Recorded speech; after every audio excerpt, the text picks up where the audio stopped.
निर्मला देवी सुबह की पूजा कर चुकी थी कि तभी दरवाजे की घंटी बजी। रेखा बहू, जरा देखो तो लगता है तुम्हारे बाबूजी आ गए। बोल रहे थे कल गांव से आ जाऊंगा। जी माँ जी, खोलती हूँ। रेखा ने जैसे ही दरवाजा खोला वो दंग रह गई। मोहनलाल के साथ एक 16-17 साल की लड़की थी जिसने गले में जयमाला पहनी हुई थी और मांग में सिंदूर लगाया हुआ था। बहू, अपनी नई सास का गृह प्रवेश नहीं करोगी? ये क्या कह रहे हैं बाबूजी? नई सास?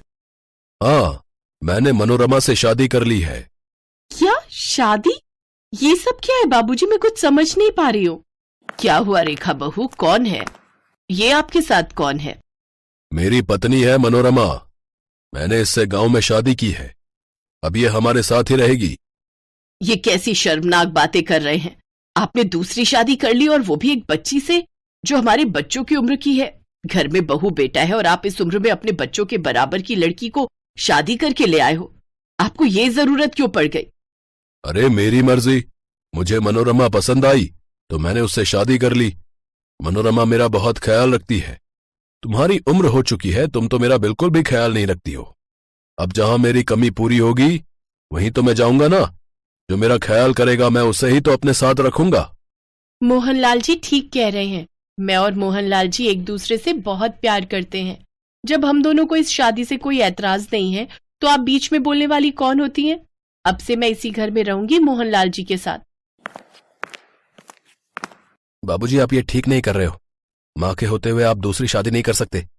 राजीव ठीक कह रहे हैं। एक शादी होते हुए दूसरी शादी करना कानूनी जुर्म है। और वैसे भी मनोरमा नाबालिग है। एक नाबालिग से शादी करना भी जुर्म है। माँ जी अगर चाहे तो आपके खिलाफ पुलिस में रिपोर्ट कर सकती हैं। पुलिस में रिपोर्ट करके दिखाए। अभी कमरे में जाऊंगा और अपनी जान दे दूंगा। बोलो निर्मला, क्या तुम यही चाहती हो कि मैं अपनी जान दे दूं? मैं अपनी खुशी ना देखूं? रेखा बहू, राजीव बेटा जो होना था हो गया। इन्होंने अपनी मर्जी करनी थी कर ली। अब कुछ नहीं हो सकता। मनोरमा को यहाँ रहने दो। मैं नहीं चाहती मेरी वजह से कोई अपनी जान दे। मनोरमा मोहनलाल के साथ पत्नी बनकर घर में रहने लगी। कुछ दिनों बाद मनोरमा के माँ बाप भी रहने के लिए आ गए। उन्होंने कभी शहर का रहन सहन नहीं देखा था। आते से ही पूरे घर को नरक बना दिया। रसोई में से तो बड़ी गंदी बदबू आ रही है। रसोई में क्या बन रहा है? माँ जी, मनोरमा अपने घर वालों के लिए मछली बना रही है। बाबूजी ने खुद बाजार से ला कर दी है। क्या मछली? और वो भी मेरी रसोई में? ये क्या हो रहा है? तुम्हारे बाबूजी तो इन चीजों को हाथ भी नहीं लगाते थे। आज वो अपने हाथों से मछली खरीद कर ला रहे हैं। पता नहीं इनके ऊपर इस लड़की ने क्या जादू कर दिया है। ये तो अपनी उम्र के साथ साथ अपने संस्कार भी भूलते जा रहे हैं। माँ जी, मैंने आपको पहले ही कहा है, अगर बाबूजी को ठीक करना है, सही रास्ते पर लाना है तो आपको पुलिस में कंप्लेंट कर देनी चाहिए। पर आप मेरी मानते ही नहीं हो। नहीं बहू, मैं नहीं चाहती कि पुलिस तक ये बात पहुंचे। हमारी बहुत बदनामी होगी।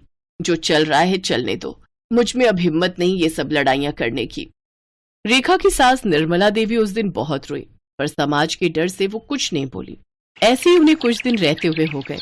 रेखा, मैं कब से बोल रहा हूँ, मुझे एक कप चाय बना दो। क्या हुआ? रसोई में दूध नहीं है। सुबह मंगवाया था, मनोरमा के घर वालों ने सारा दूध खत्म कर दिया। मैं बाबूजी से अभी बात करता हूँ। राजीव गुस्से में अपने पिता के पास जाता है।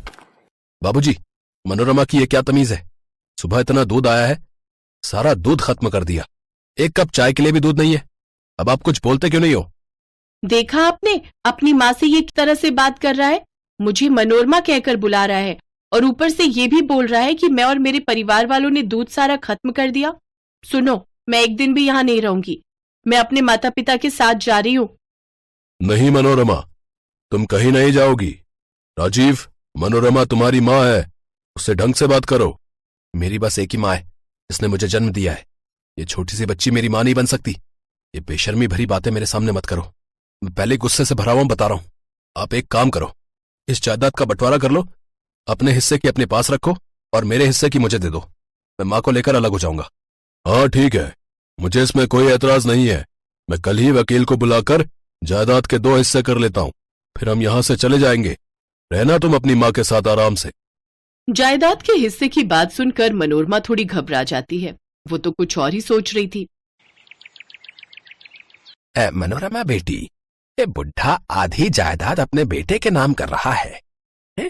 हमने इस बुढ़े के साथ तेरी शादी इसलिए थोड़ी की थी ये आधी जायदाद हाथ से निकल जाए।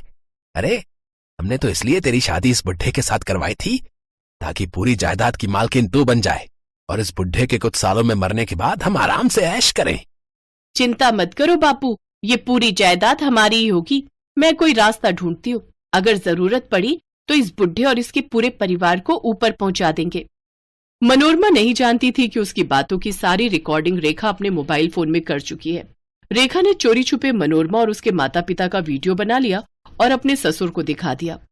देखा बाबूजी, जिस लड़की को अपना समझकर शादी करके लाए हो वो आपकी पीठ पीछे आपको ही ऊपर पहुंचाने का प्लान कर रही है। अभी भी समय है, संभल जाओ बाबूजी, इस परिवार को बर्बाद होने से अब आप ही बचा सकते हो। तुम ठीक कह रही हो बहू, मुझसे बहुत बड़ी भूल हो गई। मैं इस मनोरमा के प्रेम जाल में फंस गया। नहीं, अब ये इस घर में बिल्कुल नहीं रहेगी। ऐसे भी दूसरी शादी का कोई मतलब नहीं बनता। मनोरमा मेरी कुछ नहीं है। रेखा की चाल कामयाब रही। उसके ससुर को अक्ल आ गई और उसने मनोरमा को उसके परिवार के साथ धक्के देकर बाहर निकाल दिया। मोहनलाल की आंखों पर से मनोरमा के झूठे प्यार और धोखे का पर्दा उठ गया। आज निर्मला देवी के जीवन में फिर से सुख शांति आई थी तो वो अपनी बहू रेखा की वजह से। रेखा ने अपनी समझदारी से अपने सास ससुर के रिश्ते और अपने घर को बिखरने से बचा लिया। रात का समय था, घड़ी में 10:30 बज रहे थे। नंदा अपनी बिस्तर पर बैठी हुई थी, तभी उसे कुछ आहट सुनाई पड़ी। एक साया उसके कमरे में प्रवेश करता है। उसके कदमों की आहट से वो एकदम से चौंक गई। कौन है?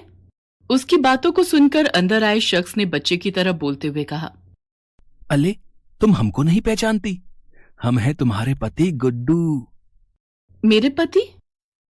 सुनो ना, हमको ना नींद नहीं आ रही है, थोड़ा दल भी लग रहा है, तुम मेरे कमरे में तलो ना।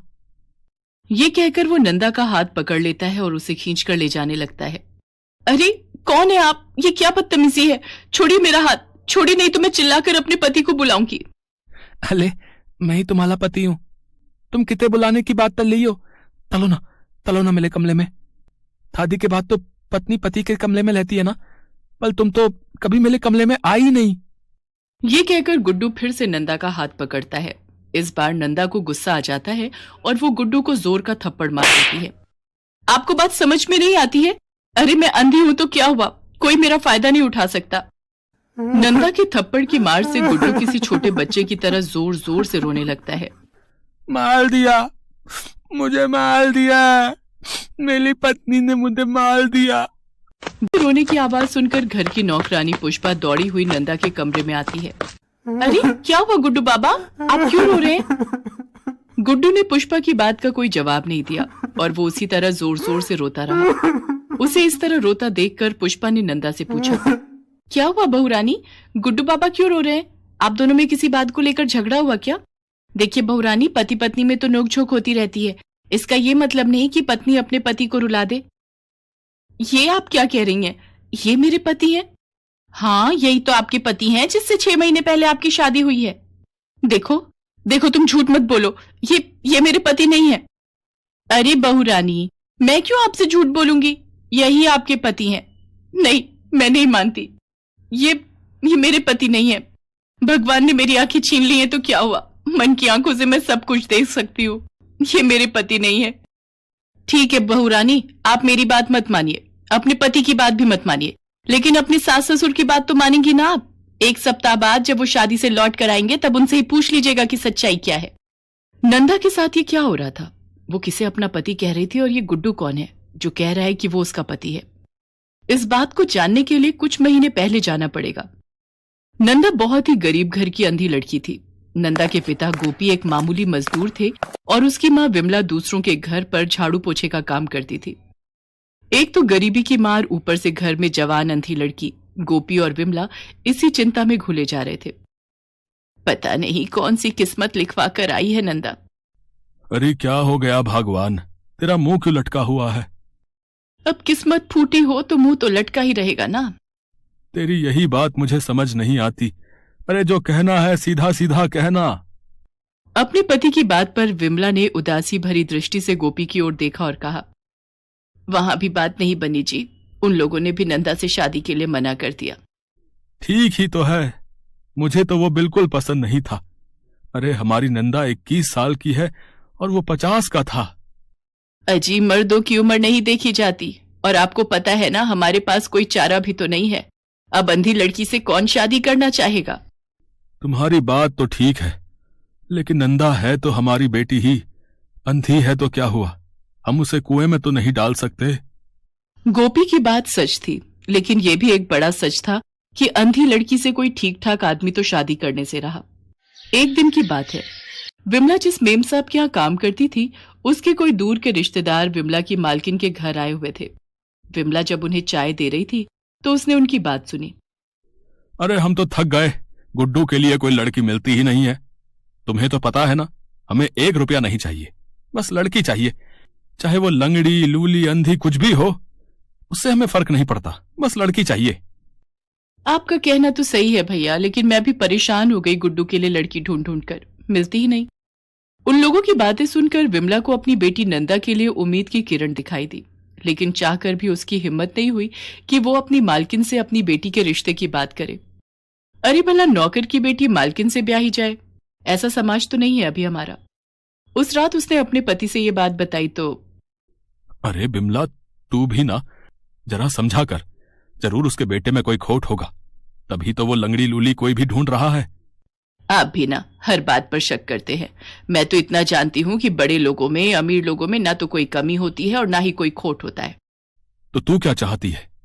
मैं कल मालकिन से खुलकर बोल दूंगी कि उनके जो भाई बाहर से आए हैं और अपने बेटी के लिए लड़की तलाश रहे हैं, तो नंदा को एक बार देख लें।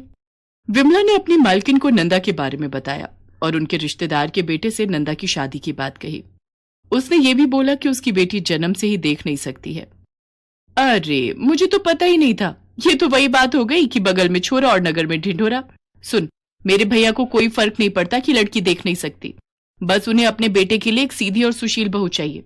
तुम शादी की तैयारी करो, और हाँ, सारा खर्च हम ही करेंगे, इसलिए तुम्हें चिंता करने की कोई जरूरत नहीं है।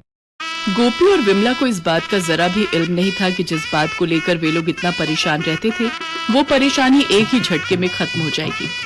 नंदा की शादी रोशनलाल के बेटे गुड्डू से धूमधाम से हो गई। शादी इतनी आलीशान थी कि विमला और गोपी तो बस आंखें फाड़े हर कुछ निहार रहे थे। सच कहूं बिमला, मुझे नहीं पता था कि हमारी नंदा इतनी अच्छी किस्मत लेकर आई है। इतना बड़ा घर मिलेगा उसे, ये कौन जानता था। नंदा शादी करके अपने ससुराल आ गई। 6 महीने हो गए थे उसे अपने ससुराल आए, और 6 महीने बाद उसकी जिंदगी में ऐसा तूफान आएगा उसे पता नहीं था। पुष्पा के लाख कहने के बाद कि गुड्डू उसका पति है, उसने उसकी बात नहीं मानी। 1 सप्ताह बाद की बात है, रात का समय था। तभी नंदा के कमरे में किसी के आने की आहट हुई। अरे आप आ गए, आप कहाँ चले गए थे? उस शख्स ने नंदा को गले लगाते हुए कहा। अरे कुछ काम था। नंदा भी उसके गले से लिपट गई। जानते हैं, 4 दिन पहले कोई मेरे कमरे में घुस आया था, वो कह रहा था कि वो मेरा पति है। नंदा उस शख्स से बात कर रही थी, तभी पुष्पा नंदा के कमरे में आई और उसने देखा कि नंदा अपने ससुर की बाहों में है। मालिक आप? पुष्पा तुम? अरे वो जरा बहू से कुछ बात करनी थी, इसीलिए मैं यहां आया था। बहू? वो शख्स रोशनलाल था, नंदा का ससुर। असल में रोशनलाल का बेटा गुड्डू मंद बुद्धि था। रोशनलाल काफी पैसे वाला था, लेकिन उसकी पैसे और प्रॉपर्टी उसके बाद कौन संभालता, क्योंकि उसका बेटा तो दिमाग से पैदल था। रोशनलाल ने उसकी शादी करने की बहुत कोशिश की, लेकिन वो हो नहीं सकी। इस बीच नंदा की मां से रोशनलाल की मुलाकात हुई और नंदा की शादी गुड्डू से हो गई। मालती, गुड्डू की शादी तो हमने कर दी, लेकिन हम जानते हैं कि गुड्डू हमारा वंश नहीं चला पाएगा। हमारी इतनी संपत्ति हमारे बाद बर्बाद ना हो जाए, इसलिए हमें ही इसे संभालने वाला लाना होगा। दुनिया की नजर में यह गुड्डू की सुहाग रात होगी, लेकिन नंदा के साथ सोऊंगा मैं। पुष्पा को अब सारी सच्चाई का पता लग गया था, और उसे यह भी पता लग गया था कि आखिर उसे रोज क्यों नंदा बार बार मना कर रही थी कि गुड्डू उसका पति नहीं है। असल में गुड्डू की आड़ में रोशनलाल नंदा के सम्मान के साथ खेल रहा था। मुझे घिन आ रही है, सच में मुझे घिन आ रही है। ऐसे लोग भी होते हैं दुनिया में। नंदा तो बेचारी अंधी है, उसे क्या पता, लेकिन ये आंख वाले लोग, छी। पुष्पा ने ठान लिया कि वो नंदा को इस नरक से बाहर निकालेगी। वो उसी रात पुलिस थाने गई और उसने रोशनलाल की सच्चाई पुलिस को बता दी। पुलिस इंस्पेक्टर रानी को यह सब सुनकर बहुत आश्चर्य हुआ। वो रोशनलाल के घर पहुंची और उसे गिरफ्तार कर लिया। अरे आपको शर्म नहीं आती? लोग कहते हैं कि आपका बेटा मंदबुद्धि है, लेकिन मंदबुद्धि तो आप हैं। आपने एक अंधी लड़की के सम्मान को हर दिन अपने पैरों तले कुचला, वो भी इसलिए क्योंकि आपको अपनी प्रॉपर्टी का कोई वारिस चाहिए था। आप जैसे लोग समाज में रहने के लायक ही नहीं है।